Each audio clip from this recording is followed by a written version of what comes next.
Good evening and welcome to tonight's program titled Staying Vigilant for Immunocompromised Patients, Insights from a COVID-19 Expert Working Group. We are honored to have participants from across the country here this evening, not only in this room, but also viewing online. This activity is supported by an educational grant from AstraZeneca and provided by Integritas Communications. Now, let's give a warm welcome to tonight's presenters. Dr. Eric Daar, Dr. Roger Bedimo, and Dr. Brinda Emu. Enjoy the program. Great. Well, welcome everybody.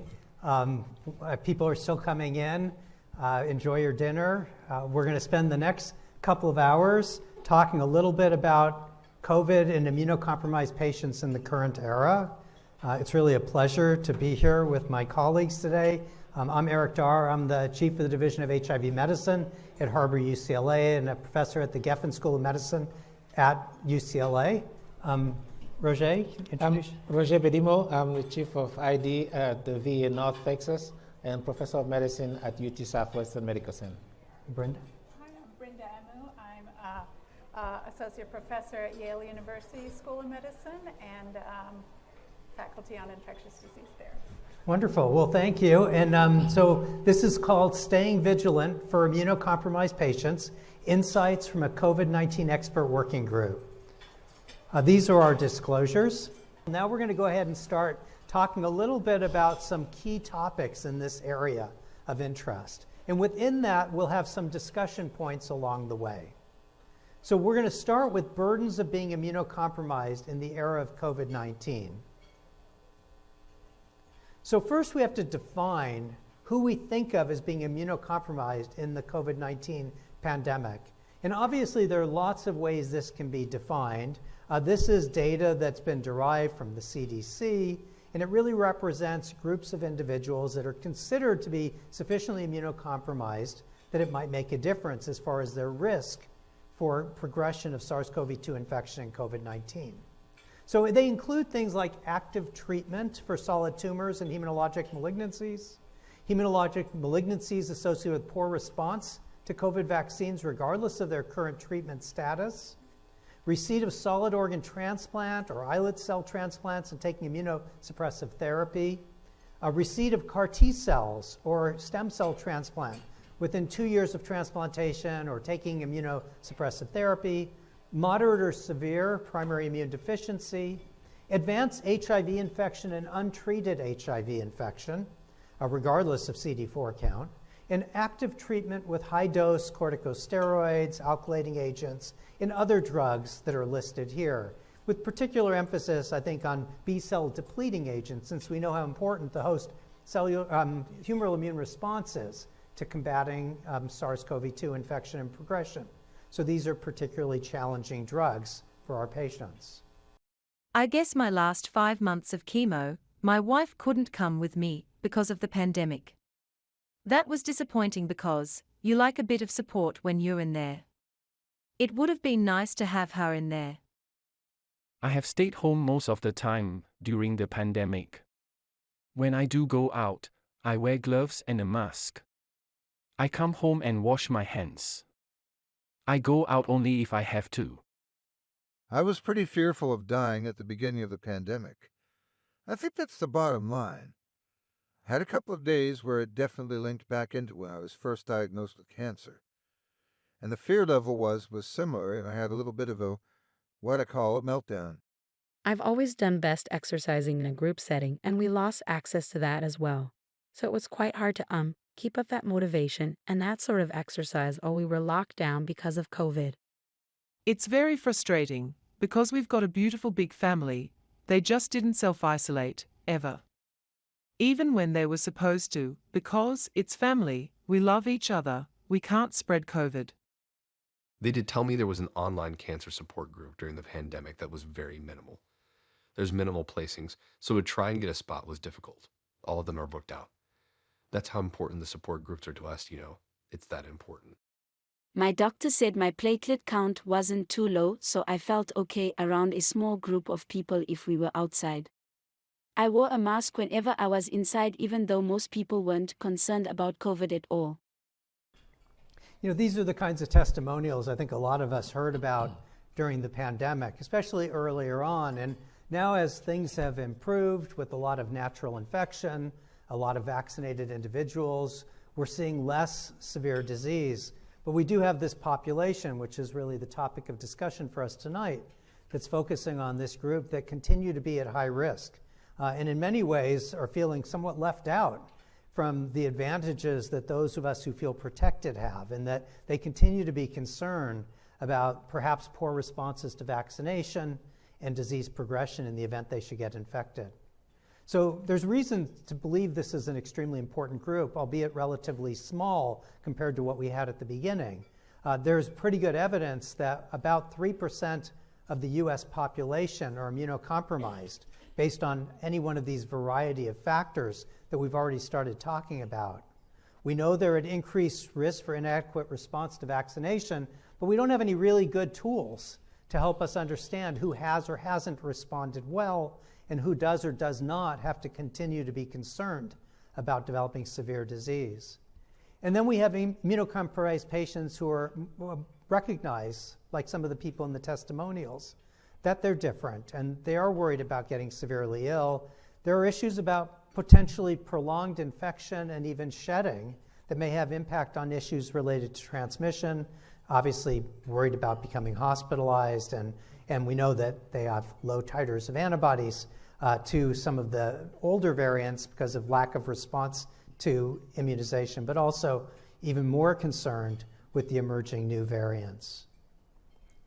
Here's just some of the data. There's obviously, this is selected from a few of the many papers that tried to tease out how severe the risk really is for these different types of immunocompromised patients. So overall, there's data suggesting about 2.5 times higher risk of hospitalization with longer hospital stays and risk for more severe disease. For transplant patients, up to 90% hospitalization rates in select studies, with a substantial number actually being progressing to ICU and mechanical ventilation. In cancer patients, we know also at increased risk, particularly cancer patients who are on active chemotherapy. Some studies up to 75% hospitalization rate with 20% ICU admission rate and high mortality. And then we talked about various drugs that are associated with increased risk, particularly B-cell depleting therapies, perhaps for inflammatory diseases. And they also are at considerably higher risk for hospitalization and requiring ICU level of care, and of course, for overall mortality. As far as mortality is concerned, again, looking at some of these studies, 3 to 4 times higher in immunocompromised patients overall. It varies a bit depending on the type of immunocompromised state. Transplant patients, different types of transplants, perhaps associated with somewhat higher risk than others, but still 15 to 30% in select studies amongst transplant patients with mortality from SARS-CoV-2 infection. For cancer, particularly on active chemotherapy, they're at higher risk for mortality, both from their underlying disease, as well as if they develop COVID. And then again, the B-cell depleting agents, up to 10% mortality in select studies. Now, we know that COVID-19 affects the quality of life for these individuals. Some of the comments that were made by in the video by select people who are dealing with concerns about COVID in immunocompromised state. It results in social isolation, anxiety, stress, depression. All of these things were terrible during the worst of the pandemic, and I think are probably even worse for those who are dealing with immunocompromised states in the current era, as they see all of us going out to dinner together without masks and maybe not feeling like they can be a part of that because they have these unique concerns and less ability to protect themselves. A large increase in fear that occurs both because of their personal feelings, but also because of the messaging that's given. Some of that messaging is meant to be in good faith, to try to remind everybody the pandemic's not over and that there are select groups of people who are particularly high risk and that they need to be perhaps more careful than others. But some of it is driven by other factors, like the kinds of information that you get on less than reliable media sites or social media. It is difficult for people to access care in general. There's reduced access to specific treatments for select populations. We know this has particularly been problematic for our communities of color who've been disproportionately affected since the very beginning of this pandemic.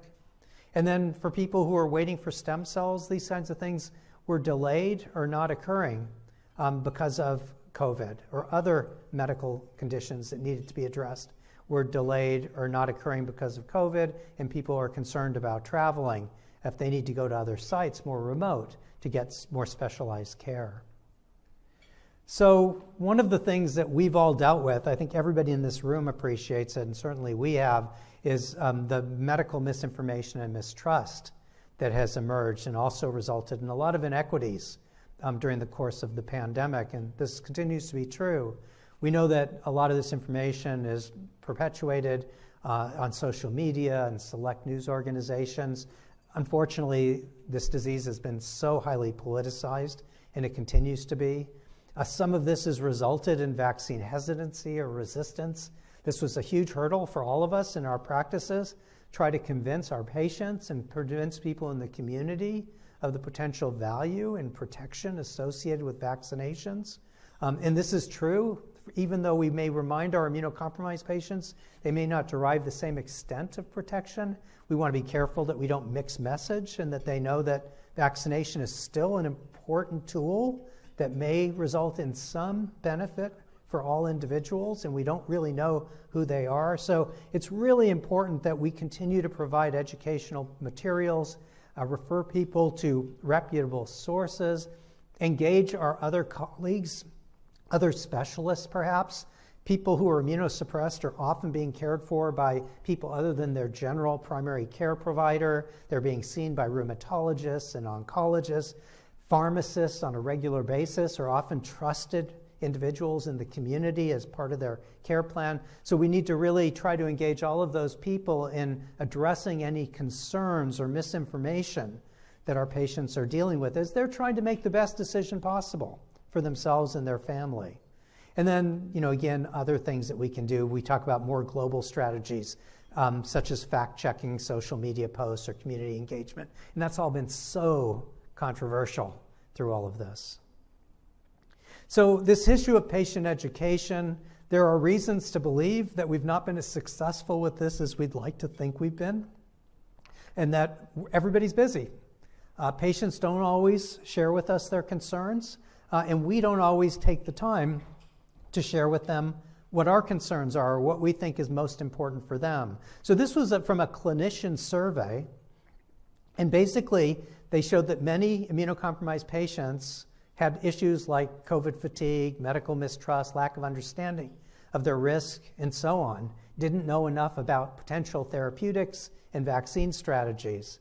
And that patient-clinician communications, although that's going to be the main tool to addressing these problems, have sort of failed. And that this one study, only 50% of providers discussed the risk of severe COVID-19 with a minimum of 1/2 of their immunocompromised patients. And a third didn't discuss the benefits of vaccination and boosters with all of their immunocompromised patients. So as much as we all would like to think we're doing everything we can, I think because everybody is extremely busy, the timeline for visits is often very, very tight. And increasingly, we've been doing over the years remote visits, which may also have some constraints. Ultimately, at least based on this kind of survey, and I think probably true in many of our practices, we're not doing as effective a job in communicating the correct information to people as possible. So let's discuss a little bit on some of the things that we might do to address COVID fatigue in our immunocompromised patients to ensure they understand the risk of severe disease if they're infected with COVID-19. And Brinda, do you want to maybe share some of your thoughts?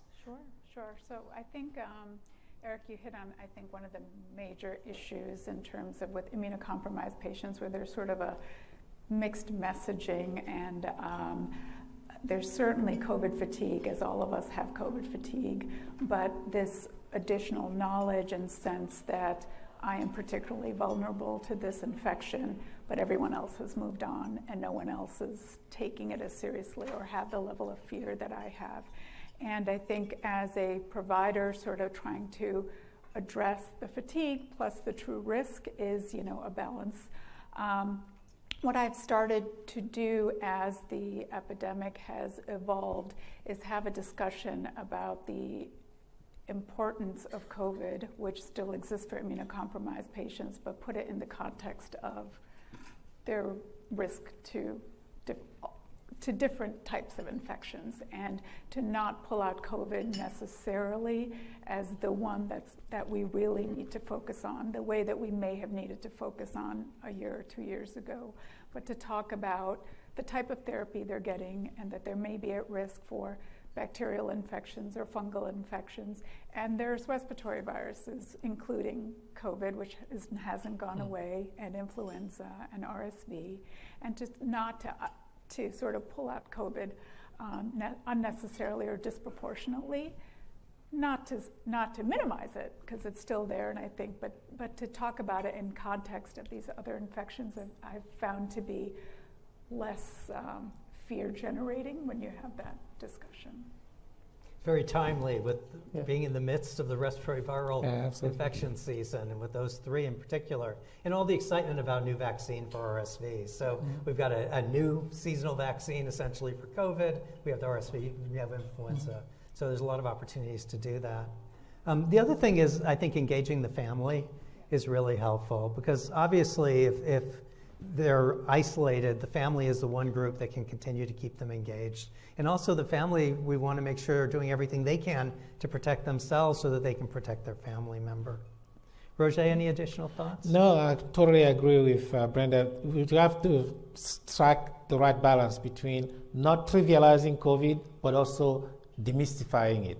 It's another risk that, unfortunately, they still have to bear, and the rest of us have somewhat been protected with a combination of past infections and vaccinations. And so just remember where we were in the spring of 2020. That's where they still are. Yeah, absolutely. So now we're going to move on to where we are now with COVID-19. And Roger, I'll let you take over. Perfect segue. This is what we were. This is where we were. This is where we are now. And where are we? We are at the tail end of these two graphs where the peaks are lower and further apart. So we have now on the left COVID-19 new weekly hospital admissions that have kept getting lower at each peak. We're still getting peaks, and we are in the middle of one, and maybe it's receding a bit since the summer. But it is there. Now, overall, 6% decrease in hospital admissions in the most recent week. And so that's a hopeful sign. The other one is that these undulations are expected to continue. We don't think that we'll have the seasonality that influenza does have, but we expect to continue to have spikes, although not very high. And on the right, the death, they mirror the hospitalizations, and there's also a 3.8% increase in COVID-19 death in the most recent week. So death usually lag behind hospitalizations in terms of temporal trends.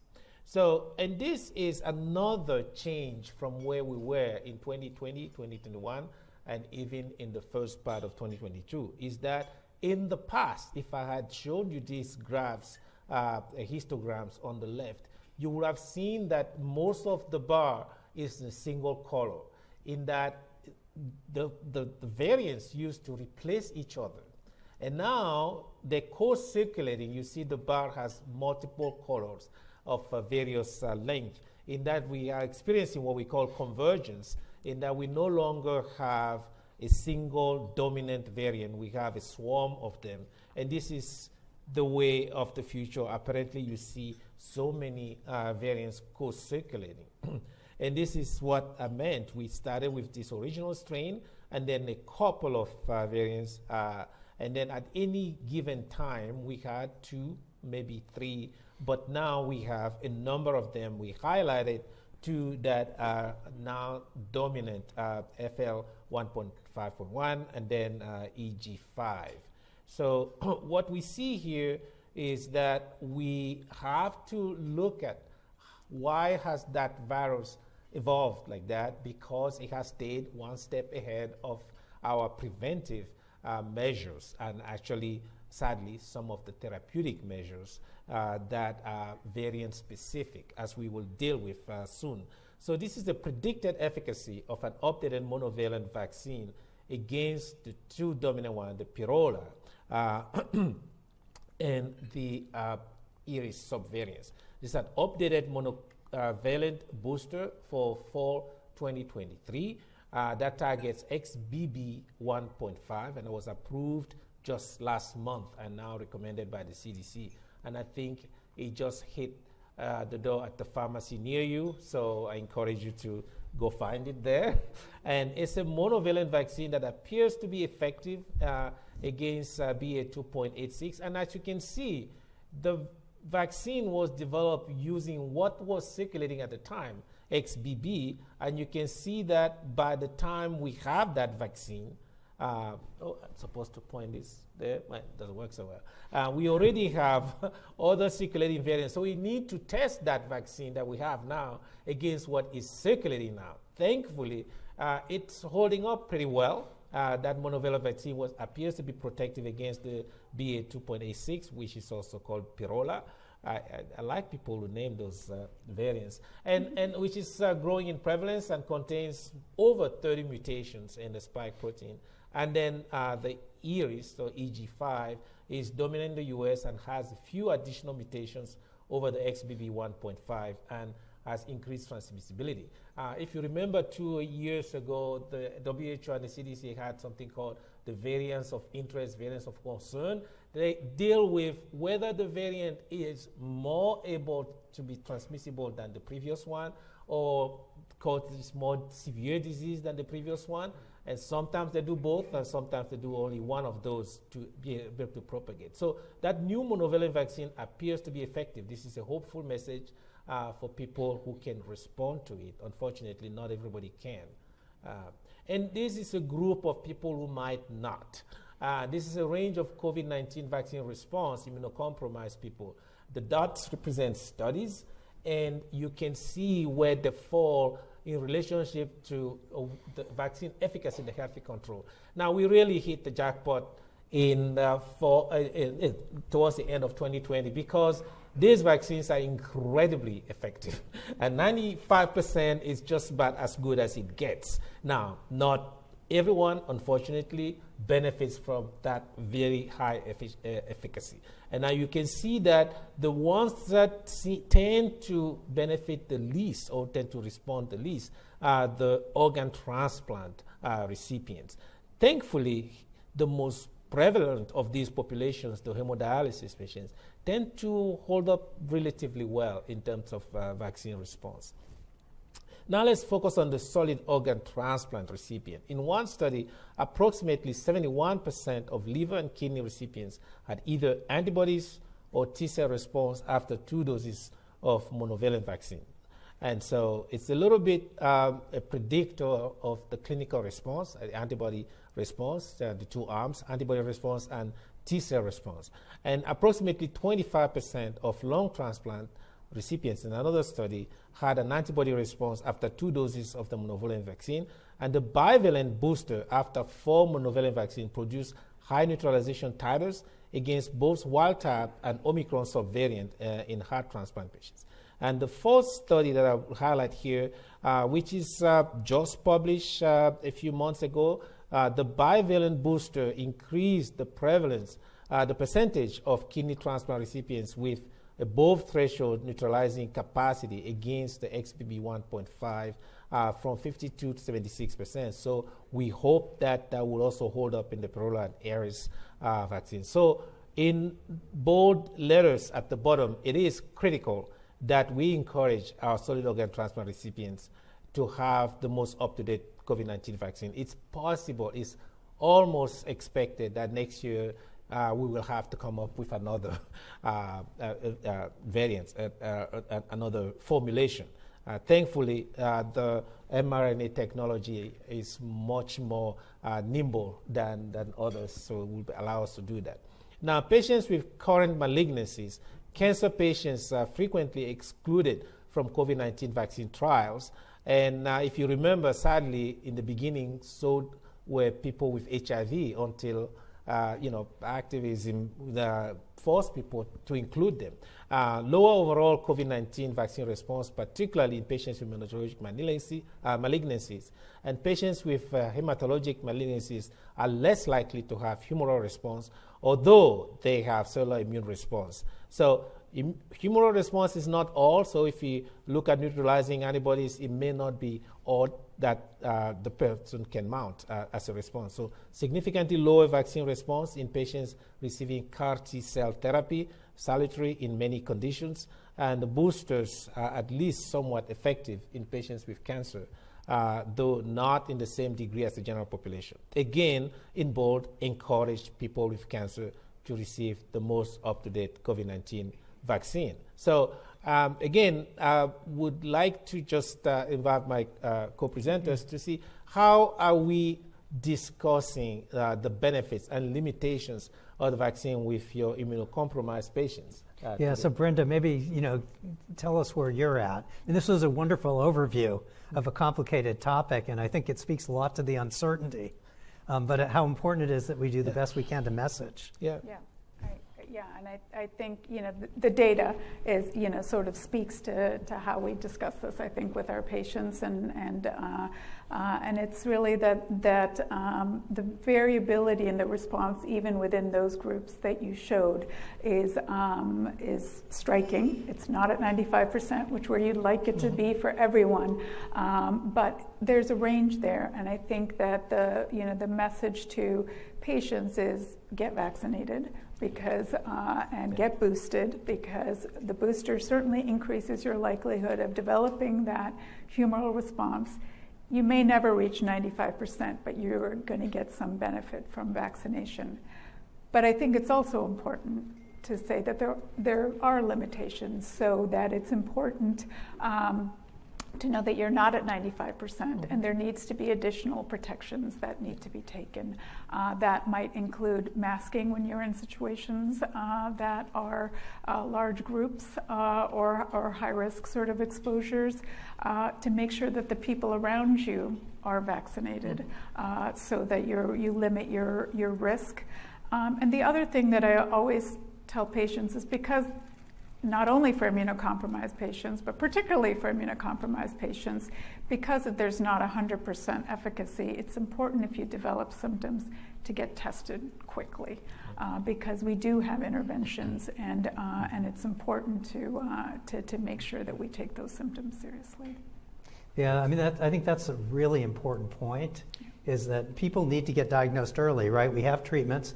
As far as we know, the treatments have remained as effective against these variants as any of the previous variants. I mean, one can debate as to whether the overall efficacy will be the same in a population who's vaccinated and things like that, but the bottom line is they work in high-risk individuals, and that could be a really important message. On the one hand, you're telling people you have to continue to worry a little bit about this, but there are things we can do to mitigate that risk, and one of them is get you vaccinated, acknowledging that we can't rely on it to the same extent as someone who's immunocompetent, but there is going to be some benefit for a substantial number of people, and we have no idea of who they are. A lot of people come in, right, I want an antibody test.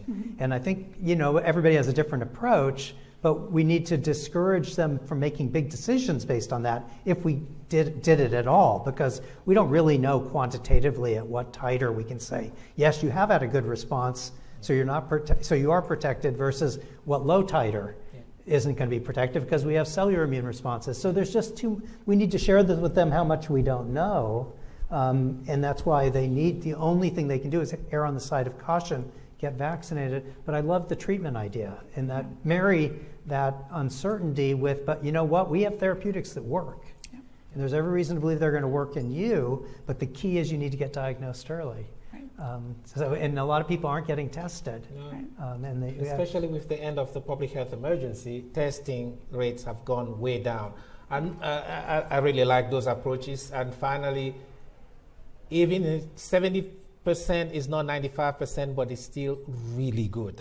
It's better than many other vaccines that people take all the time. So it's important to tell people that while your possibility of response is not that of the non-immunocompromised person, it's still fairly good. And I would take that any day if I had no alternative vaccines. So, all right. So, and again, on cue, the end of the federal public health emergency.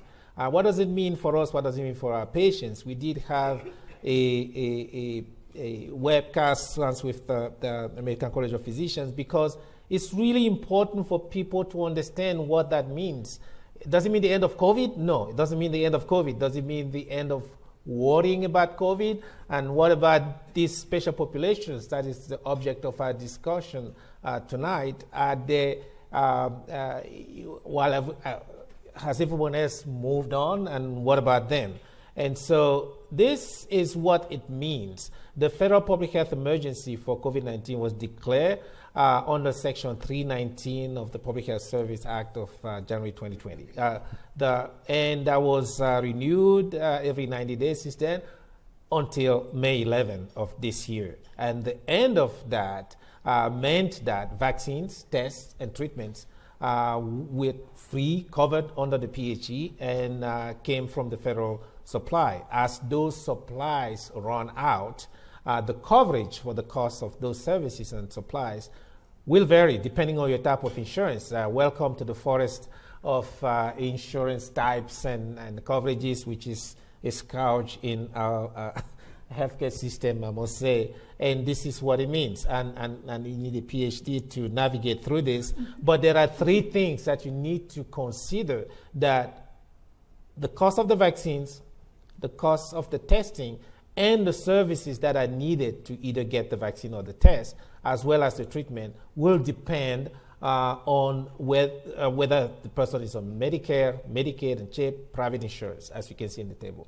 And a lot of it will depend on how long our enormous supplies will last. We also actually have some challenging situations now with a drug that is actually FDA approved, but is still available under emergency use authorization because we had a huge federal stockpile. So all these things, is important to let your patients know. Access to vaccines, tests, and treatments after the end of the PHE is currently evolving. That's an understatement. Now, tests are again freely available as of a couple of weeks ago. So, we had to kind of change this. So how has the end of the PHE affected your immunocompromised patients? Yeah, I mean, from my perspective, most of our patients don't really understand public health emergencies, what section it was under that they were able to declare a public health emergency. And you the only don't thing, read the Federal Register? Yeah, exactly. I think the messaging was that this is going to end, and it sounds like that means the emergency is going to end. And so I think it took people a little bit by surprise. They thought suddenly overnight everything that we've been doing and talking about was going to stop. And in reality, it's a much more gradual process. And so I think it's just important to remind people what this means, and that it doesn't mean that the pandemic's over. It doesn't mean that people aren't still at risk for developing COVID. We've all seen it progress the same way, where we're seeing less infections, and even during surges, less infections, less hospitalizations, and that's all good. But it's still going to be around, and it's probably going to be around forever. And we're going to probably continue to see this ongoing evolution of new vaccines updated on a regular basis that will have differing efficacies, and will have differing efficacies in different So I think just the reality that this is just a step that's being done by the federal government. So that's one way to remind people what it really means. The other thing I think that's important is the impact it's going to have on access. And that may be real for some people. So I think we need to avoid hysteria associated with it, like now none of us are going to be able to get vaccines and treatment or testing. I don't think that's going to be the case. And we need to encourage people to continue to pursue these things as appropriate, and deal with it on a sort of case-by-case region by region basis. I'm sure that your experiences with what's happened since the end of the public health emergency is a little different than mine, depending on where we live. And so far in my situation, there's still a lot of testing. Most of the public testing sites went away long before this ended. Yeah. We still have a lot of stay-at-home, a lot of people doing home testing. We still have access to vaccines for almost everybody in the region that I live. That may change. Now we're getting the rollout, we'll see. And then the whole treatment issue is in evolution, partly because, as you said, the federal government has a big stockpile of nirmatrelvir, ritonavir. So we're still able to use that. So I think this is going to change and evolve over the course of the next 6 and 12 months. Nothing magical happened in May, other than people's perception. Yeah. And again, it's just important to stay on target with the messaging.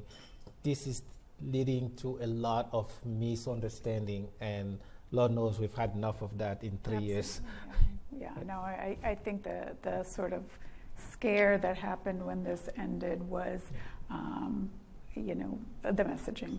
And I think, when I talk to my patients, I say this is a good thing because, this means that, the cases have come down, and it doesn't mean that medically we're not thinking about COVID in the same way we think about other infections. But this is a political sort of where the energies are going to go, and overall it's good that we've gotten here. And as you pointed out earlier too, to normalize it, I mean, this is where we live with influenza every year. Right. For, most of our lives and beyond. So. Yeah. And RSV. Yes. So, all right. So. Sure. Okay, so now I'm going to talk about reducing risks in immunocompromised patients. So, and I think we covered a lot of this already, but just quickly, what are those, the main steps when we think about patients that are immunocompromised? Obviously, it's first identifying which patients are immunocompromised, and Eric went through that list of patients, but also to know that as physicians, that list might be bigger based on other therapies and comorbidities and other pathologies like lung pathologies that a patient may have, that even though they're not on high-dose steroids, but they're on lower-dose steroids, but there are other comorbidities that might put them at risk, is to identify who in your patient population is truly immunocompromised. And to assess the COVID-19 risks in these patients. And as we've talked about patient education, talking about vaccination, as well as the other preventative measures that we have available to us, including masking and social distancing, and of course, vaccinating those around us. We'll talk a little bit in more detail about overcoming disparities to care, which has really come to light in shedding a light on the health inequities that we face in this country. And then we'll talk about treatment options for patients who do become infected with SARS-CoV-2. So, of course, taking a very careful medical and medication history is important first to identify who might have either primary or secondary immunocompromising situations, identify the severity of the immunocompromising condition or medication that they might be taking, and to verify their vaccination history. We've sort of built in these questions now in all of our, primary care and in our specialty care, whatever EHR that you might use, sort of algorithms to make sure the questions about vaccination for COVID are incorporated into that. And to discuss the use of preventative measures such as mask wearing and social distancing. So the question, are there additional measures to identify who's still at risk? Since checking spike antibodies is not currently recommended, Roger, we talked a little bit about this, and that a lot of people jump to this as the answer to all of our problems. Yeah, and in fact, I like the fact that it's no longer recommended, because it like you said earlier, it led to a false sense of security for some, and some unnecessary scare to others. We have two branches of the immune system, the humoral and the cell-mediated. We're measuring one, and the measures vary in there's specificity and sensitivity in telling what your clinical susceptibility really is. So it's important that we first just tell people that it is a graduated risk.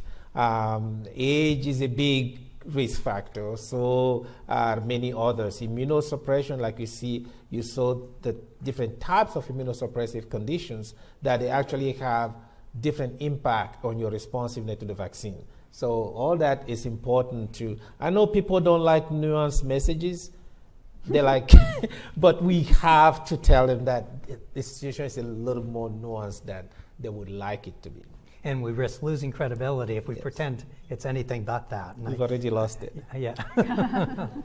Oh, I do think that's part of it, right? People have difficulties dealing with nuanced messages, but we just need to spend a little extra time. So here is the updated COVID-19 vaccine recommendations for immunocompromised patients, and this was actually just updated 5 days ago by the CDC with the approval of protein-based vaccination for immunocompromised individuals in the new variant era.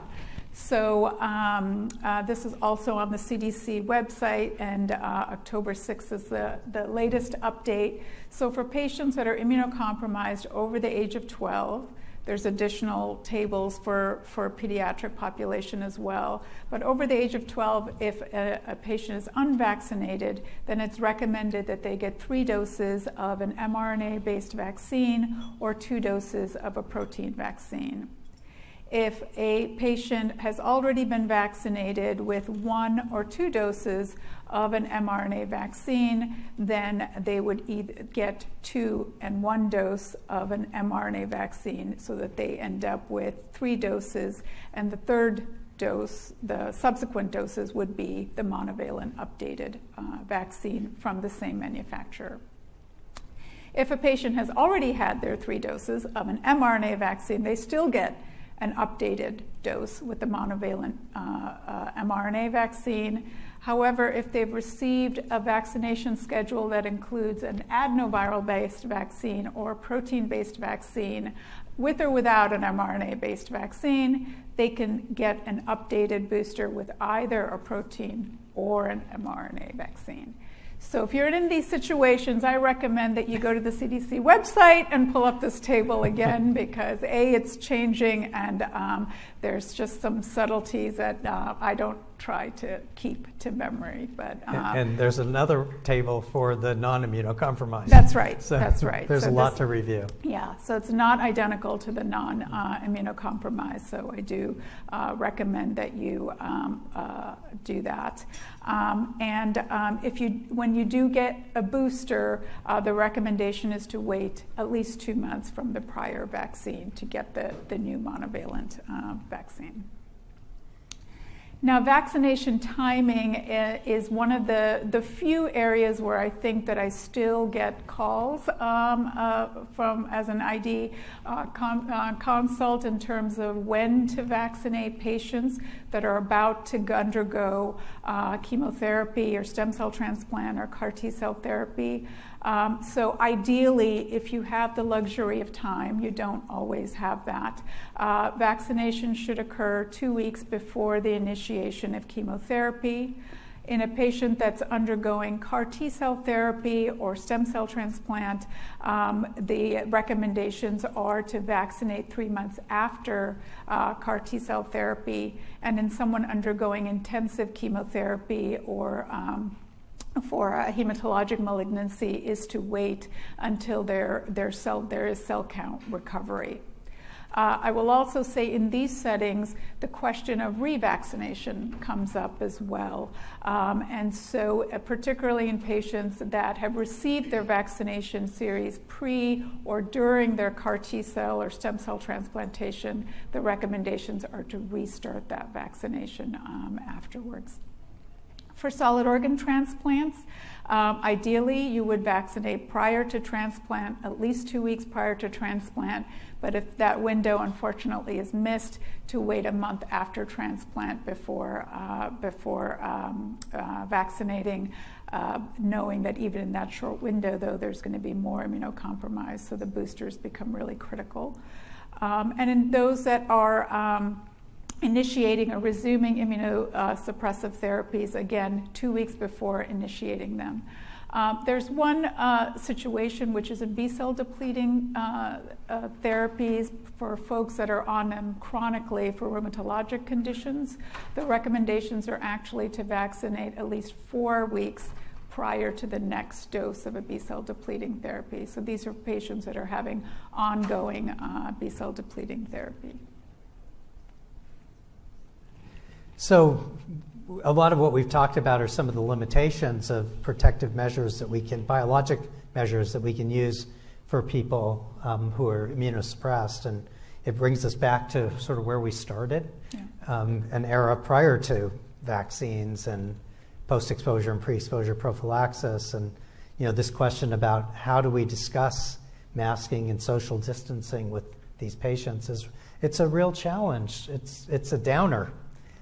For a lot of reasons, to have to explain to people why, so many of us can be out and getting on planes and going to major events, and they need to consider continuing to protect themselves. And I think, obviously we can emphasize the positives, and that if you've been vaccinated, we think that you have a certain level of protection, maybe a little more, maybe a little less from severe disease, the access to treatments. I think that's a really important thing. So I think we can emphasize some of the positives, and then try to encourage them to engage the family and the people they're around to make sure that they're vaccinated, and that if they become ill, that they maintain some distance. But when it's all said and done, if people are going to re-engage with society, they're going to need to make these decisions. And the only way they can really protect themselves above and beyond what we've already talked about is to reconsider the role of social distancing and masking. And I feel as we were coming out of this, right, in our society in general, we all did it at our own pace. We all made our own decisions. We decided when we were going to be out, when we were going to eat indoors versus outdoors, when we were going to go on planes without or with masks. And we went through this transition phase, and we're still going through it, right? It's just it's shifting away from more people eating indoors and more people without than with masks. But it's still a personal decision, and I think that's probably the best way to do it. I don't think we ever are helpful when we tell people what they need to do. I think we explain to them the risks, we focus on the positives as to how they can mitigate those risks, and then add on that this is an additional strategy that they should consider, particularly if they're going to be in high-risk areas, indoors or amongst crowds. Roger, what do you? Yeah, I think that's exactly what I would do too. Mask wearing went down way before it stopped being recommended. And so the rest of the population felt entitled to be fatigued and take their chances.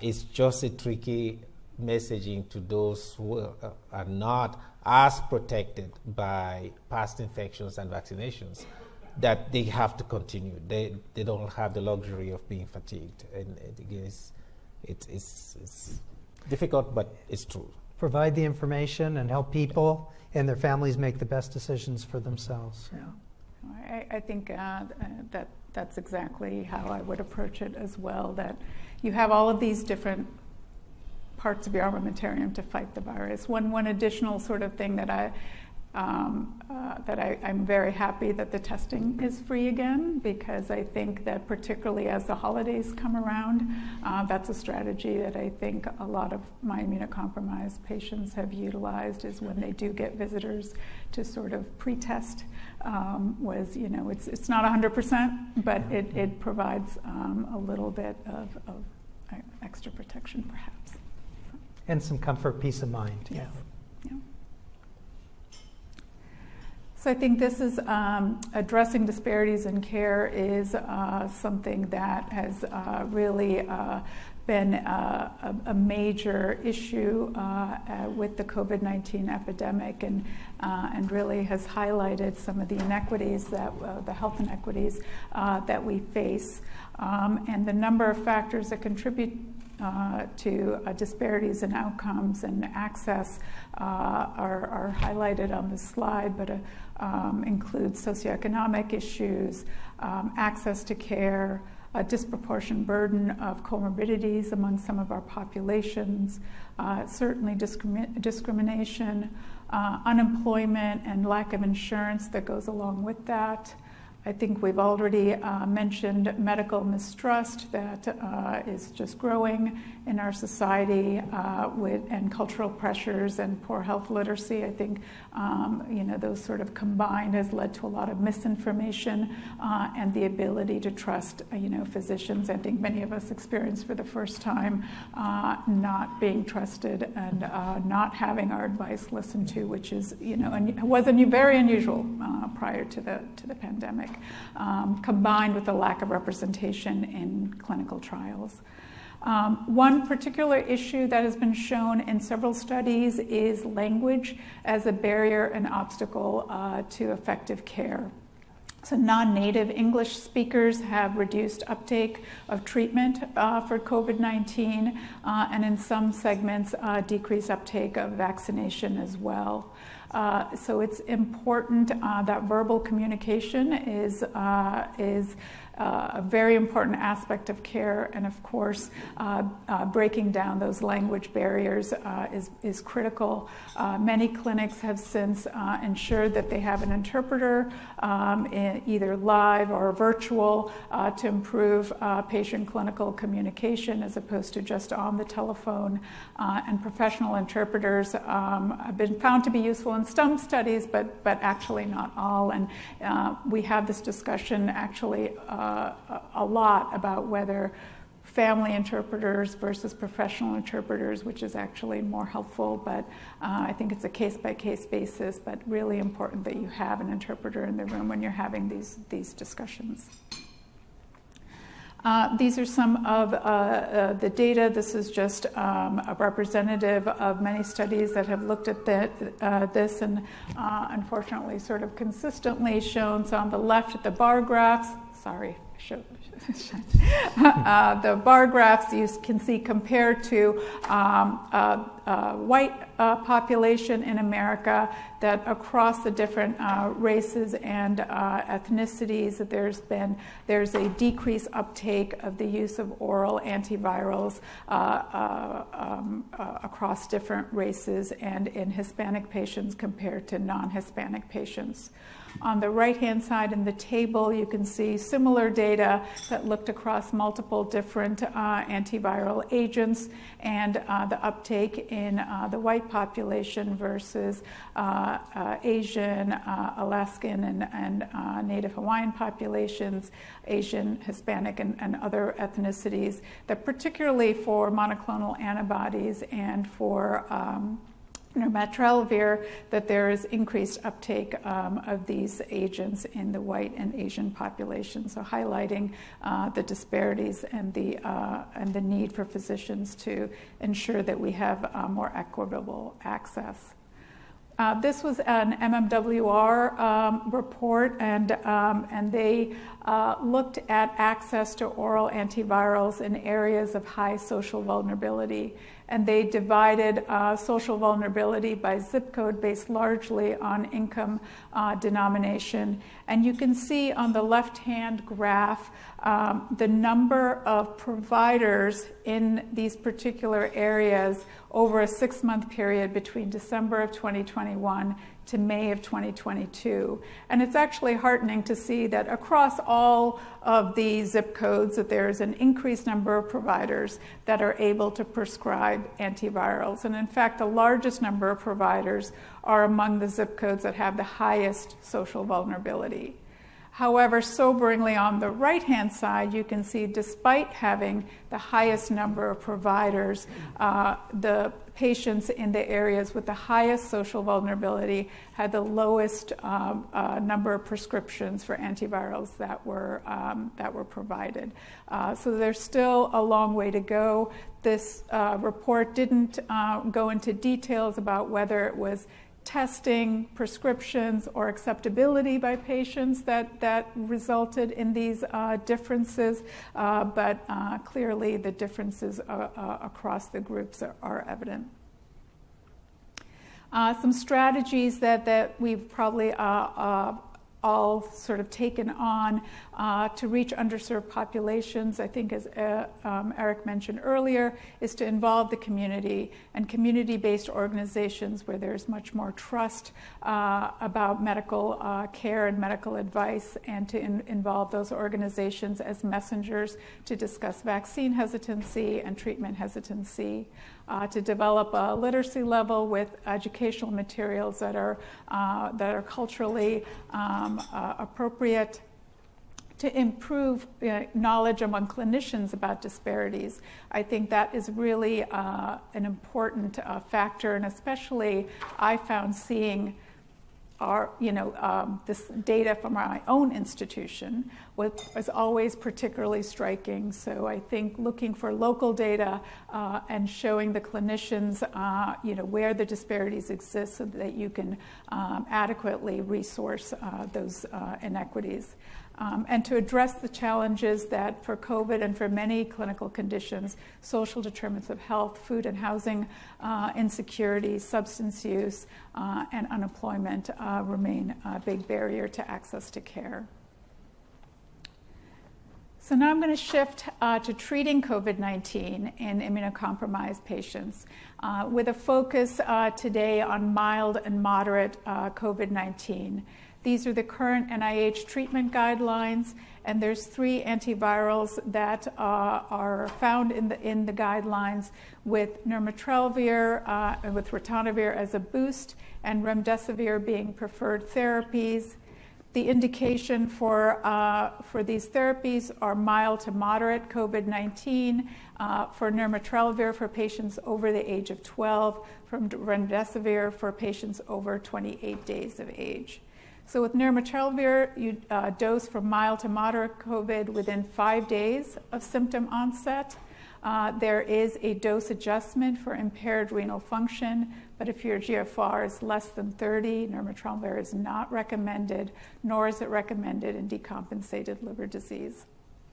For remdesivir, it can be given within 7 days of symptom onset, with the dosing being weight-based, but there is no longer a restriction for renal function for remdesivir. Again, remdesivir is still only available right now with an IV infusion, whereas nirmatrelvir is an oral agent. And patients, again, should be observed after being given the dose. An alternative therapy for patients who cannot tolerate or it's contraindicated to receive the above 2 antivirals is molnupiravir, which is also an RNA polymerase inhibitor like remdesivir. I didn't mention that nirmatrelvir is a protease inhibitor. So molnupiravir can also be given within 5 days of symptom onset. It's also an oral therapy. So drug-drug interactions, this really becomes a really prominent issue, particularly with the protease inhibitor, nirmatrelvir-ritonavir combination. Ritonavir, as we know, is a very strong CYP3A4 inhibitor. Many of us have had experience with ritonavir in the setting of antiretroviral therapy for HIV. It can result in numerous drug-drug interactions, and particularly so with patients undergoing chemotherapeutic therapy. And so it becomes very important to look for drug interactions for our immunocompromised patients for whom you might be considering this medication. However, it can be used with other ritonavir or cobicistas boosting regimens. So other antiretrovirals that also use CYP3A4 inhibitors, ritonavir and cobicistat, it's not a contraindication for the use of nirmatrelvir. So the options in terms of how to deal with drug-drug interactions, you really need to look them up because the recommendations are different based on the drug and for different reasons. So in some situations, you do have to withhold the drug or adjust, or alternatively adjust the dosage of the drug. Consider using other COVID-19 treatments. This is particularly true if you have a CYP3A4 inducer, because then the activity of nirmatrelvir is greatly reduced, and in those situations, it's contraindicated or not recommended to use nirmatrelvir. And in addition, regardless of what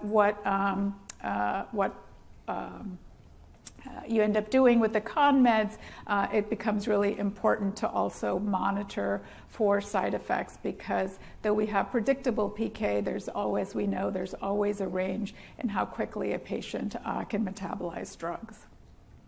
So the algorithm is to ask whether a patient is taking any other medications, including over-the-counter medications and herbal supplements, because there are interactions with some non-prescribed medications and nirmatrelvir.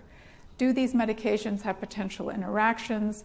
And then in the case of significant interactions, again, decide whether the drug needs to be discontinued, dose adjusted, or an alternative therapy needs to be used. And if none of these are possible, is to avoid co-administration with the con meds completely.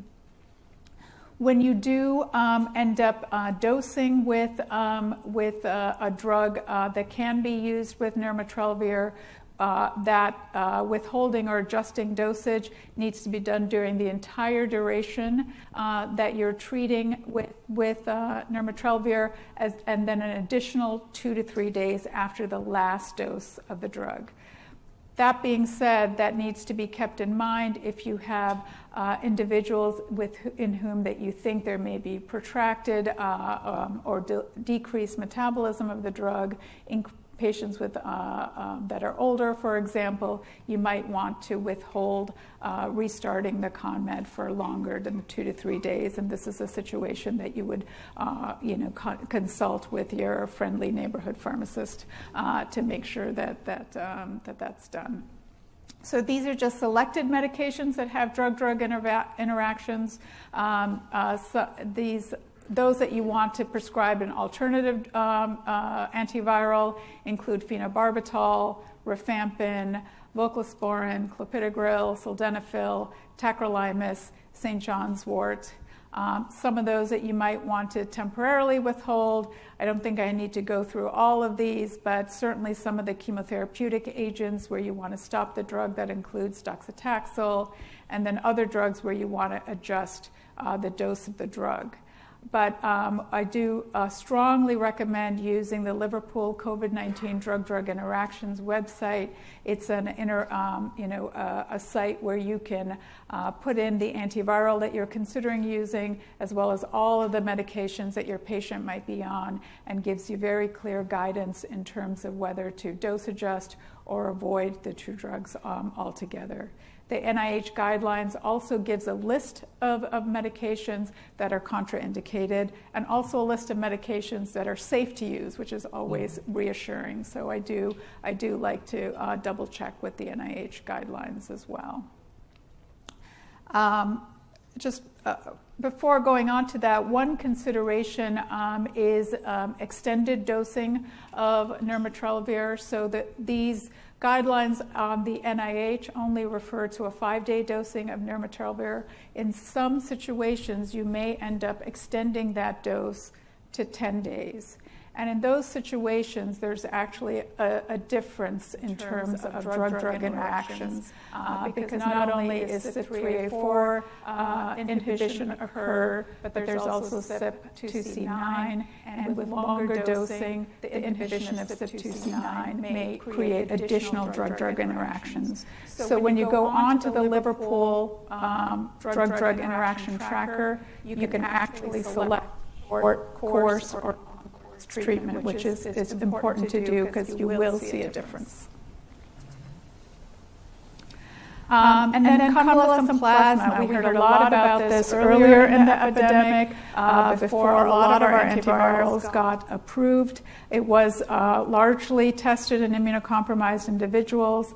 The NIH recommends, does not have a strong recommendation in terms of the use of convalescent plasma. We did have some small studies at the beginning of the epidemic that showed some possible benefit, but overall the trial data, as we know, are somewhat conflicting, and the numbers really is what I think precludes making a definitive statement about the benefit.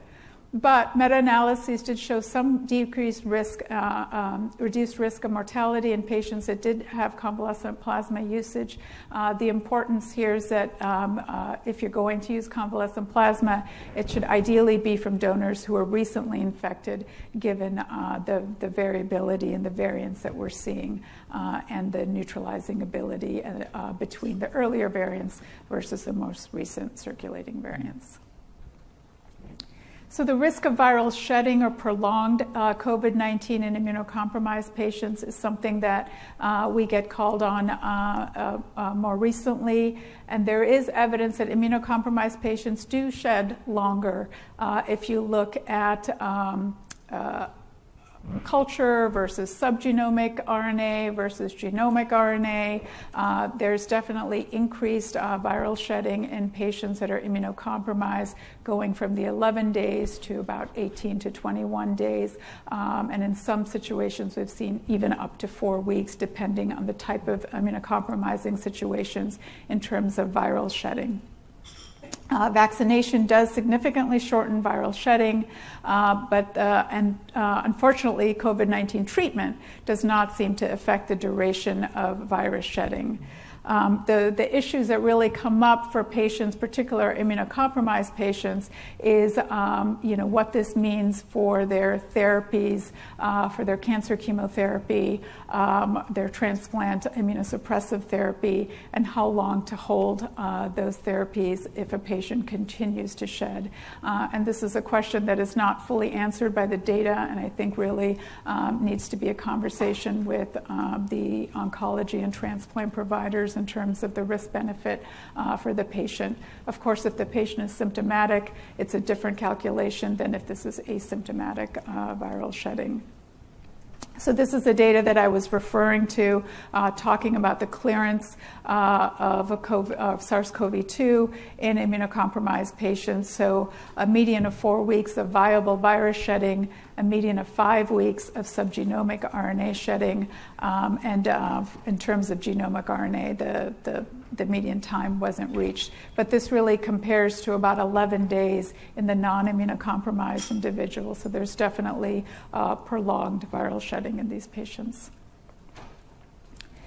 So the treatment options for prolonged symptomatic COVID-19, that there are several options. These aren't well studied, but certainly things that we've used is longer or repeat doses, courses of nirmatrelvir, longer additional courses of remdesivir, and high titer convalescent plasma from a vaccinated donor. These are all possibilities when you're consulted on patients that have symptomatic prolonged shedding. So this is what are the implications of prolonged shedding in terms of prevention and patient management? Because obviously it's interesting to see the data. It's always important to remind ourselves that these data sets are really small. In fact, if you look at the CDC recommendations for things like quarantine and isolation, a lot of it is based on really small data sets and looking at actually infectious virus. But I don't think there's any doubt that this is an ongoing issue, and there are implications of prolonged viral shedding in terms of things like prevention and patient management. I'll just make a couple comments, and then Roger, I'd like to hear your thoughts. But from a prevention side, I think we just need to be really candid with people that they're going to need to isolate probably longer than other people. And that's certainly consistent with the CDC guidelines that instead of, really possible shedding for 10 days, maybe up to 20 and maybe even longer. And then Roger, I'll have you comment on this. You were really careful in the way you distinguish between prolonged shedding and symptomatic shedding. Yeah. Yeah. So symptomatic shedding is a whole different animal, right? Yes. And it's not, it doesn't square well with shedding and symptoms don't match in a lot of long-term follow-up studies. For instance, we've all heard about virologic rebound in people who got treated, and again, it's not specific to a specific antiviral, but some people have recurrence of viral shedding even after it was interrupted. And there's also a number of people who have recurrence of symptoms after the symptoms have gone away. And those two groups of people are not necessarily the same. And so it's important to also consider that prolonged viral shedding in people who are immunosuppressed is also giving the virus the opportunity to evolve, even within the same individual. So that's how we get viruses that have more resistance to treatments and preventions, because these people are a macrocosm, the immunocompromised people, a macrocosm within which the virus can stay for a long time and have the chance to evolve. And it might emerge a very different virus than the one that went in. Yeah, and in fact, that's been shown in serial, that you see within a patient who sheds for a long time the evolution of the virus within that patient. Right, early on people thought this virus, we won't see a lot of evolution, right? It's a short-lived replication phase and that'll be the end of it. Obviously not the case, and probably a lot of that is driven by infection in immunosuppressed patients. And I think, you mentioned the guidelines not too long ago added some thought to these unique patients who are truly symptomatic and you have evidence of continued ongoing infection. Now, how you define that is difficult. In a hospitalized patient, often people will look to RT-PCR, to PCR assays where you can look at cycle threshold, and the suggestion that if it remains low, suggesting high titers, and they have symptoms, that you might act on it in a symptomatic patient. Otherwise, the role of continuing to monitor things like PCR, nasopharyngeal PCR, is probably pretty limited. Yeah, agreed. And has, for patients with immunocompromised, I think significant implications for their overall care. And so unless they're symptomatic, we generally, ask folks not to recheck. Yeah. Hand this back to you. So we have a couple of clinical scenarios, and then I'm going to let Roger sort of do the final section, and then we'll open it up to questions and answers. So you have, I think you have note cards in front of you at your tables. So please, if you have any specific questions that you're thinking about, now's a good time to start filling out some of those cards, and we'll bring them up to the front and try to answer as many as we can. The first clinical scenario is COVID-19 in Matthew, a 48-year-old black man diagnosed with HIV 1 month ago. He's currently on darunavir, cobicistat, TAF, FTC, been on it for about 2 weeks, and his baseline viral load was 140,000 with a CD4 count of 180, and so it now comes in testing positive for SARS-CoV-2 the day before and has mild symptoms with no shortness of breath for the last 2 days. So the question is, with this background, is sort of what are your next step for this patient, including whether you would treat, and if so, with what? So Roger, you want to take the first stab at it? Yes, so this is someone who has just been diagnosed with HIV. As you mentioned earlier, untreated HIV is a significant risk factor for disease progression, and which he does have, and he's barely started treatment. So I would advise this patient to consider antiviral. And which one? So yes, yeah. This is someone that you mentioned earlier. That I don't know if it was you or Brenda, that it's okay to use nirmatrelvir ritonavir even in people who are taking antiretroviral regimen that contain this pharmacoenhancer, like the little C that you see in the middle there.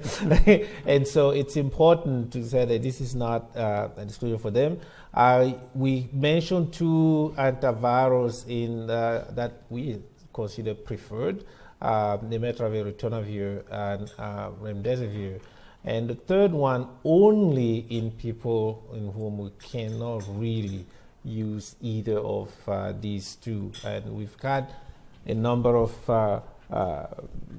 concerns about molnupiravir and that make it less of a preferred agent.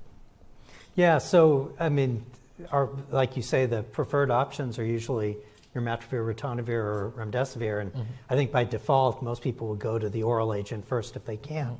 And since this is within 5 days, he meets that criteria.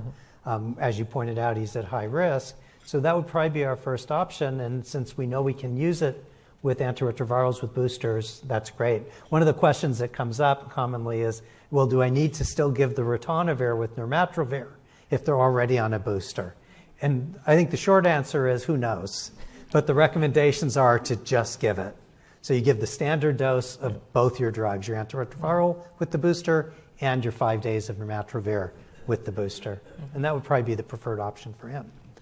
So now we have Elizabeth, a 69-year-old woman who's had bilateral mastectomies for stage 2 breast cancer, followed by radiotherapy, is currently on chemotherapy with docetaxel and cyclophosphamide, and comes up with a positive SARS-CoV-2 test 2 days ago with slight worsening of symptoms over the last 2 days. So she's also coming in with symptomatic mild SARS-CoV-2 infection.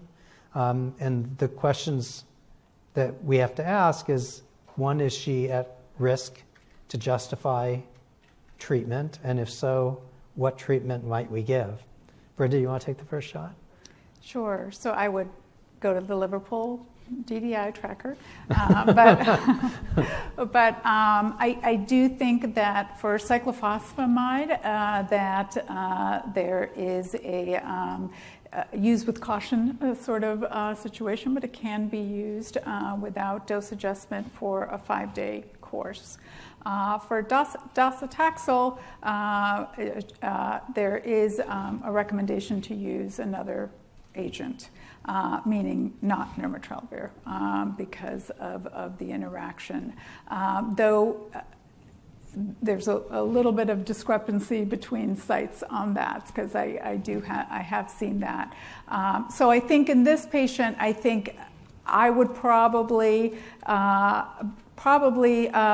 depending, I mean, this is a discussion with the patient as well, because again, there's an oral agent for someone with mild symptoms as an outpatient, and an IV remdesivir therapy. But I think my preference might be remdesivir in this situation. If you can get it, right? If you can get it, it definitely makes life a lot easier. And I agree. I had to look this up as well in the Liverpool, and the language they use for docetaxel, they're very specific. They provide you some guidance. Yes, it's a problem. Probably increases the levels by about 50%.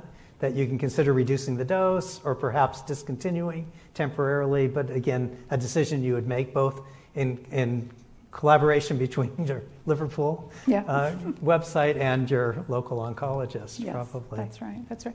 One thing I did check in the website was the 5-day versus 10-day. And there, the cyclophosphamide was a do not use. Interesting. I mean, not that we ever plan to use 10 days in any of our patients, but it was interesting to me because that's not an uncommon drug that we see in our patients, that because the CYP2C9 kicks in after 5 days, that it has a bigger impact. So more of a reason to sort of push toward remdesivir if you could. Great. And Roger will bring us home. Let's go home. So these are updates on anti-SARS-CoV-2 monoclonal antibodies. Now, we have talked a lot about the so-called small molecules, the virus. They target some proteins that, especially for nirmatrelvir, ritonavir, and remdesivir. But these are medications that are susceptible to the type of virus that you have, i.e. the monoclonal and anti-SARS-CoV-2 monoclonal antibodies. So where have we been? We have traveled a long distance in the past 3 years with a succession of combinations of monoclonal antibodies or single ones, and that have been devised, all of them to target the spike protein, and many of them to target the so-called receptor binding domain, and a few that attach outside of that domain. So we started with casirivimab and indevimab, quite a breakthrough, and there was no modification on the SC portion, and the two monoclonals bound non-overlapping epitopes in that receptor binding domain. And bamlanivimab and etesevimab was another one after that also had no FC modifications and in the bamlanivimab, but there was some in the etesevimab. And then we had they bind to two different and overlapping epitopes. Up to now, the thought was that if you take two monoclonal antibodies that bind different portions of that spike protein, you're home free. And you just not going to allow the virus to escape both of them. We were wrong. And then came sotrovimab, a highly conserved epitope, and still we had a short experience with this until there was escape. Bebtelovimab came and was also attaching on the spike protein. And following that, this is for treatment. We had options for prevention in people who either could not take or would not respond to the virus. That's tixagevimab and kilgevimab was a combination attempting to do that, an intramuscular one.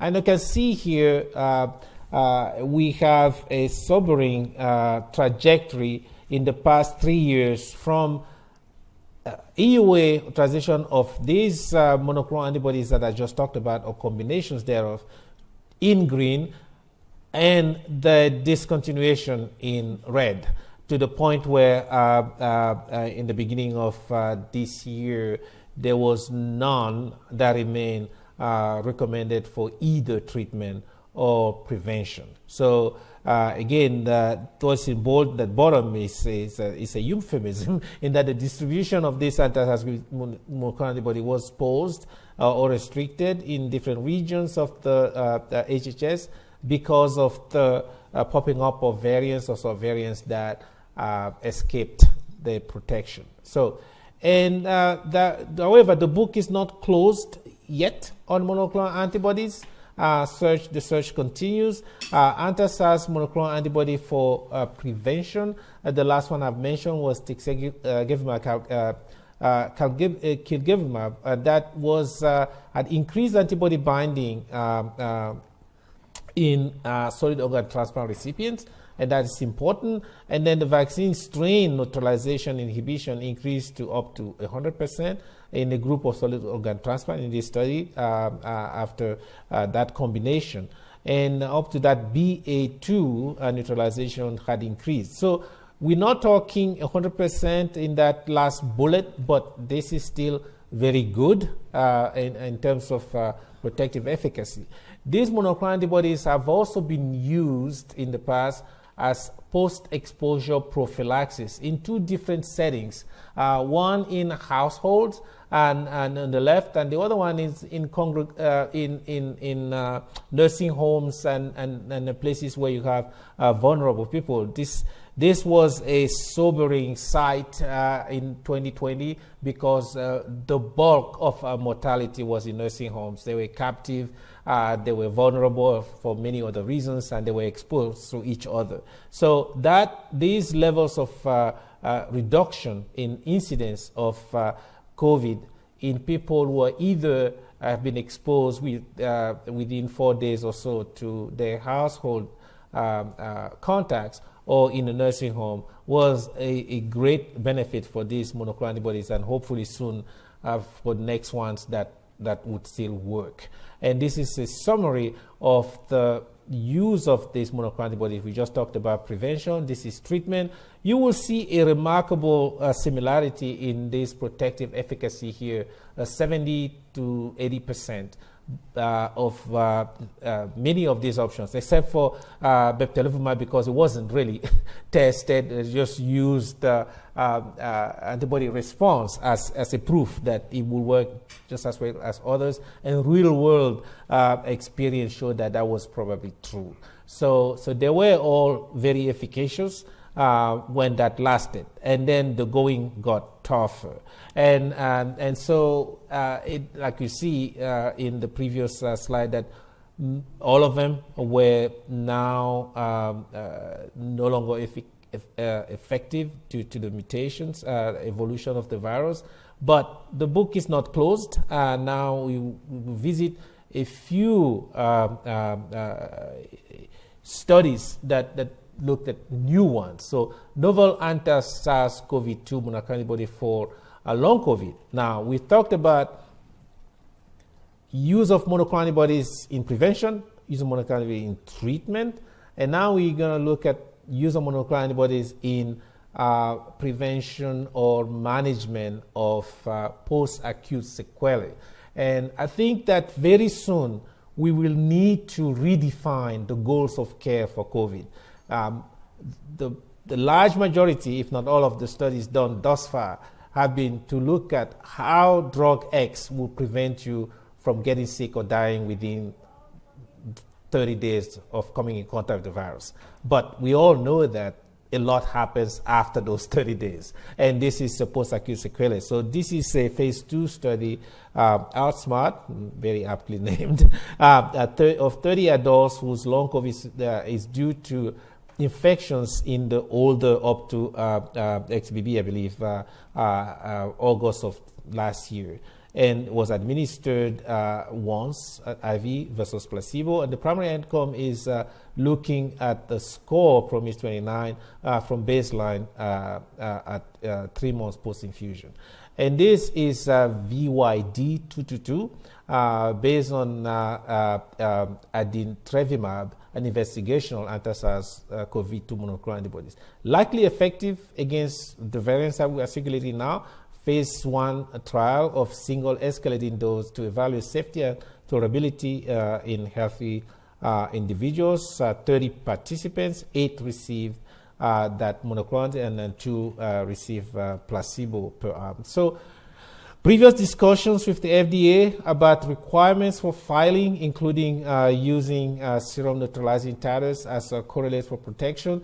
We have talked about that before. Can we really use this and assume that this means that it can predict who's protected or not? I'm glad I'm not the FDA. They'll have to decide on that. So, and then this one, AZD 5156. We have visited kilgavimab as a component of that tandem of tixagevimab and kilgavimab for prevention. Now, that same one has been combined to another AZD molecule, 3152, and that the same half-life extension and reduced FC effector function and complement C1q binding as that tixagevimab, kilgavimab, and the broad neutralizing activity was seen across variants, and this is very promising, an antibody derived from convalescent patients after SARS-CoV-2 infection. It builds on the safety and efficacy demonstrated with the other combination and expected to confer protection for 6 months. It would really be great if we got to the point where we do have an immunocompromised person, and every 6 months we'll give them something that will keep them safe from infection. So it showed a neutralizing activity for multiple variants and subvariant. Some of this was presented at ECMID, I believe, in the beginning, and then also at here at IDWeek. Yeah. So we have AZD 3152 showing greater pseudovirus neutralization than tixagevimab, kilgavimab, and also PK data demonstrating similar systemic exposure. and a significant reduction in RNA in the lungs of hamsters. So one thing is important in COVID is that we measure a lot of things in the nose, but a lot of the problem happens in the lungs, and we don't always, those two are not always correlated. And so we need to understand that studies like that shows you that this protection in the lungs is important. So it loses activity against XBB variants with that particular mutation, cautionary tale, and that escape has been variant dependent, and neutralization still persists against the BA2.86. So we are cautious when revisiting this class of drugs, monoclonal antibodies, because of what has happened to the other ones, but it's important to continue to look at them. So clinical trial of anti-SARS-CoV-2 monoclonal antibody in development for pre-exposure prophylaxis, the so-called SUPERNOVA trial, phase 1-3 to assess the prevention of symptomatic COVID-19 in immunocompromised patients aged 12 years or above. That includes safety cohort in phase 1 and sub-study in phase 2 to evaluate safety, efficacy, PK, neutralization activity, and separately evaluate the PK of AZD 5156. So primary endpoints depending on study and sub-study, we're going to look at the safety, efficacy, and neutralizing potential. And the first participants were those in December 2022. I think we should have some results soon. Maybe we do, I just don't know them. So now we have important to note that we have talked about fatigue for patients, and this is the perception now from their providers. What are they hearing from patients? What are the barriers to future use of this class of medications? A lot of logistics, and you have to go to a clinic and an infusion, and a lot of people actually want to avoid clinics, and because there are other people there, especially other people who are sick, especially sick with COVID. So you have to see that this is a bit of a difficult proposition for a lot of patients. And lack of conviction that they actually work. Managed care restrictions and patient challenges with return visits whenever another dose is needed. And just really, people just want to be left alone. We need to tell them that they really just cannot be left alone. So 70% of surveyed clinicians believe that 50 or fewer of the immunocompromised patients would be interested in PrEP if one becomes available in the future. This is not a good trend because I can only imagine that it will increase as time goes on. So that hesitancy has many reasons that are listed here. They have seen that monoclonal antibodies have lost their efficacy in the past. They're tired of the whole thing, and they just prefer not to have any contact with us and any of the drugs that we give them. So we have a tall order to educate patients about the benefit-risk ratio of these monoclonal antibodies, because like you can see in the past, they have worked enormously well in prevention, in treatment, and now probably even in preventing long-term complications. So I don't know, I don't have the answers to this. That's why I'm hoping that you both do. And any strategies to reduce those barriers to care and overcome the reluctance? Brinda, you want to go first? Yeah. So when I cannot pronounce those monoclonal antibodies the way you did, that was very impressive, that entire list. So, but the pre-exposure prophylaxis duo combo that we had available for a while, I worked at 2 different hospitals who approached providing those antibodies to patients in completely different ways. So the logistics and the infrastructure makes a huge difference because the uptake in one hospital was very different from the uptake in the other hospital. Where it worked and where we got patient involvement was, a volunteer group that called every patient that was on a high risk tier, It also, I think, impacted health inequities. Everyone that was deemed at the highest risk was called on one weekend, They set up days for infusion. So everyone was coming in with uninfected patients, and they were just, tested and then given their infusion. Very high uptake, and then they had to get boosted, if you remember, because the dose wasn't high enough. And then they had to come in 6 months later for the booster, almost 90% coming back in, because it was made easy for the patient with people that, when they made the call, knew the data. So from the logistics standpoint, I think that and the other hospital asked for looking at antibody titers to see whether so a whole bunch of hurdles that made it more difficult. So there's the logistical structural issues. In terms of the patient reluctance, I mean, some of that is, looking at the data, even after those antibodies were removed because we found there wasn't neutralizing titers. There's now data emerging that there was still clinical benefit with those same viral variants in patients.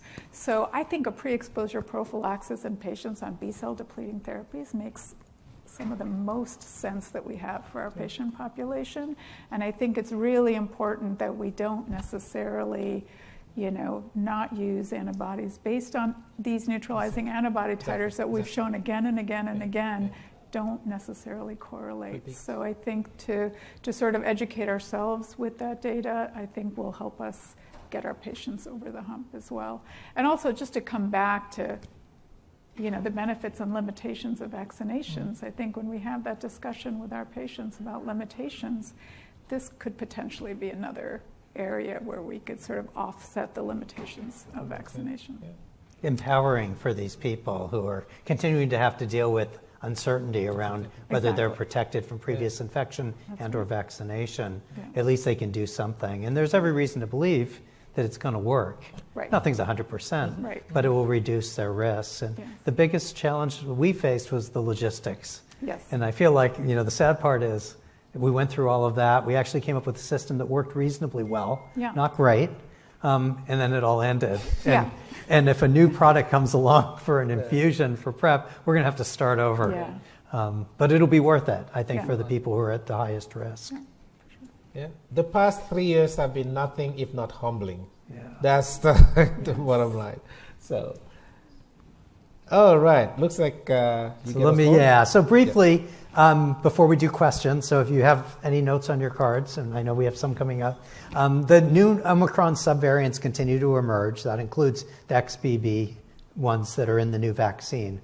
Immunocompromised patients are certainly at high risk for severe COVID-19, and they often have these lower immune responses to vaccination, but it's important that we continue to explain to them that there's no way to know for sure how much they'll benefit from it, the vaccinations are safe, and that they should still get it per CDC recommendations. The NIH treatment guidelines should be followed for immunocompromised patients with COVID-19 with regards to therapeutics, recognizing what our options are and being really diligent about assessing for drug-drug interactions if you're going to use nirmatrelvir or ritonavir. And then finally, the monoclonal antibodies that were previously effective for both prevention and treatment have gone away for now, but there are new agents being developed, and I think most of us would agree that perhaps the greatest need may be for pre-exposure prophylaxis, because from a therapeutics perspective, we do have other options. More options is always better, but we do have other options. Okay, great. So we have some questions. We'll get started. I'm trying to get through as many as we can. I'll go first. How do you diagnose prolonged viral shedding? Yeah, you probably sensed my unease when I tried to explain it the first time.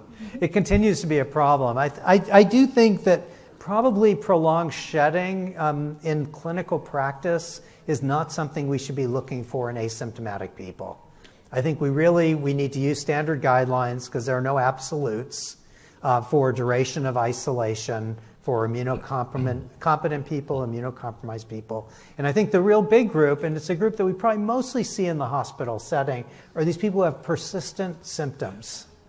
And you're concerned that it may be persistence of SARS-CoV-2 infection. And that's a setting where you can either say, I think this is consistent enough with that I'm going to assume that's what it is, especially in an immunocompromised patient, and perhaps consider prolonged therapy or alternative therapies.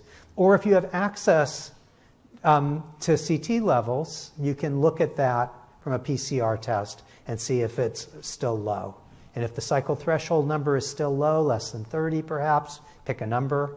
And along with the symptoms and the right host, you may say, I think this is consistent with persistent viral replication in a symptomatic person, and make clinical decisions based on that. I don't know if either of you have other thoughts. I agree. Okay, good. Brinda? Sure. So I have a question here that says, in solid organ transplant recipients with COVID, what recommendations would you give for the dosing of mycophenolate and other anti-rejection medications? So I think this is, comes up a lot in terms of what do you do with the level of immunosuppression in a patient with COVID, whether it's mycophenolate, steroids, which is, a mixed bag, and other rejection medications. I think some of it, is certainly depends on the severity of disease in a patient with severe COVID versus mild to moderate COVID. But if we're talking about mild to moderate COVID, presumably, since that's what we've mostly been talking about today, my general sort of for most patients, and this is of course a discussion with the transplant docs as well, is to treat with antiviral medications, make without the drug-drug interactions, and only minimally adjusting the immunosuppressive medications. Yeah, and we work closely with our consultants. Yeah, different ball game if they're severe and in the hospital, but for mild to moderate.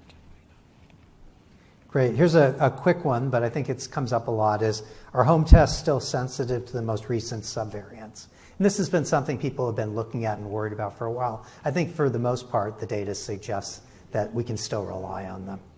There may be some subtle differences in sensitivity, but in general, I think we can still rely on them. But remember, if you're using home testing, the recommendations are repeat testing before you assume that you're completely negative in somebody who has symptoms consistent with SARS-CoV-2, that you don't just test once and stop, that you need to test 2 or 3 times if you want to be absolutely certain that you're not infected.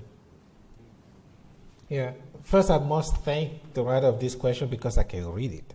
And if I had written something longhand, I wouldn't be able to. So if a patient has a positive PCR test and a negative antigen test 6 days later and did not start treatment within 5 days, but has not shown improvement and is outside of the 10-day symptom window, would you still initiate treatment? To that, I will answer that what we know in the studies for nirmatrelvir, ritonavir, remdesivir,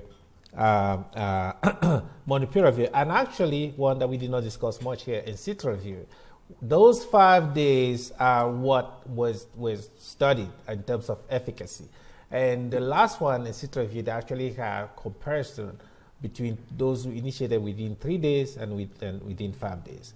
We also know that when you look at the viral kinetics, usually treatment or no treatment within one, in people who are immunocompetent, the virus will be down within a week or so. So it's unclear that 10 days would make any difference in terms of antiviral treatment efficacy. And antigen testing is not as sensitive as PCR, so repeat antigen testing has been used somewhat as a surrogate, but if it's already negative at the 6 days, that probably means that the viral load is low by then, even if the PCR is still positive. This is, again, a question that comes up a lot. If a patient had COVID 2 weeks ago and is 75 years old with cardiopulmonary compromise, what is the time frame to get an updated vaccine?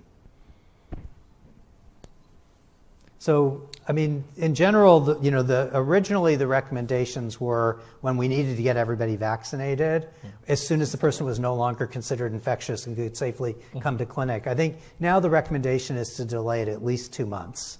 And some would argue even longer, because you have a certain amount of immunity from the recent infection. We don't really know if that would be any different in an immunocompromised patient, but probably in an immunocompromised patient, I might err on the side of a little bit earlier, but it's I think, a gray area. I think there's some data that suggests the response might be better in a healthy host if you wait more than 2 months. So I think it's up in the air, probably a minimum of 2 months, and probably no more than 4 months. Is there this is great. Is there a process for EUA, emergency use authorization for new treatments or preventions based on in vitro data? So this is really an interesting question. Yeah. Roger, you want to comment? Well, I think that we talked about bebtelovimab that got an EUA based on neutralizing potential of the drug, because the casirivimab and imdevimab before it and bebtelovimab and the other ones were efficacious at the same level of neutralizing potential. Now, and it's not something that a lot of people, that everyone has found okay. So I don't know that there is a process. Like we said earlier, the FDA is now considering whether to continue doing that with the new AZD drugs, because it's not easy in today's time to do a study on these drugs. Now, when people were testing efficacy of the drugs in those who did not get treated, the risk of hospitalization or death was in the teens. And so now the risk of hospitalization or death is less than a couple of percentage points. So the numbers that you're going to need to treat to figure out whether a therapeutic agent works has increased significantly. And to that you have to add the possible protective efficacy of the vaccines. Those were studies done largely on unvaccinated people. So much has changed now that it's difficult to extrapolate the results of what we had back then to how we looking at things now. And I think there's probably a difference between monoclonal antibodies that target a pathogen versus a small molecule antiviral, just from a safety risk. And so I think small molecules, for that risk of off-target toxicity, I think that it would be unusual for them to provide a EUA without studies in people. Yeah, sort of along the lines of that, and these are great questions. What type of primary endpoints would you like to see in clinical trials evaluating prophylactic therapies for immunocompromised patients? What would be the most impactful to clinical practice? That's a great question. It's one of the things I think the field has really struggled with, right? It was easy to do the original trials because everybody was at high risk. And it was easy to look for really solid endpoints like hospitalization and death. Now everything's changed. I still think hospitalization and death is probably a really important endpoint, but the sample size would be problematic for this indication. And unfortunately, it's probably the most relevant one because preventing infection, as long as the person doesn't get really sick, isn't quite as critical. So I think these are the kinds of questions that industry is dealing with and working with the FDA, I'm sure, and trying to decide how to move forward with some of these newer products. And I think it'll require a lot of thought. And hopefully we will continue to get better at finding a surrogate marker for protection. Once you have a marker for protection that is good, then you can have a better assessment of your therapeutics and preventive measures. Okay, so the last question, so you can all brace yourself. The last question we have is, can an immunocompromised patient also get COVID, flu, and RSV vaccines at the same time? Is there a benefit to spacing them out, specifically if there's another monoclonal antibody for PrEP?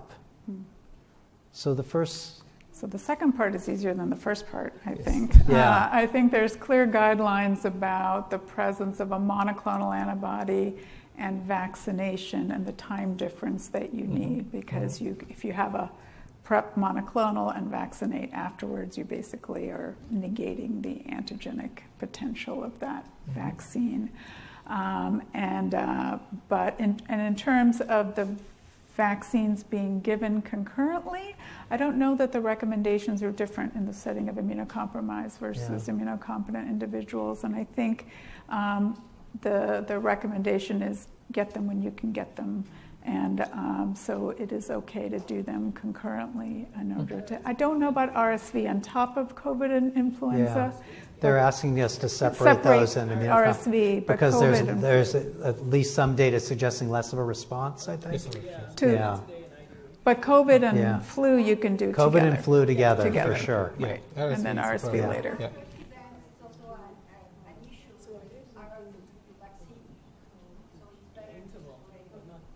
The RSV from the COVID and flu.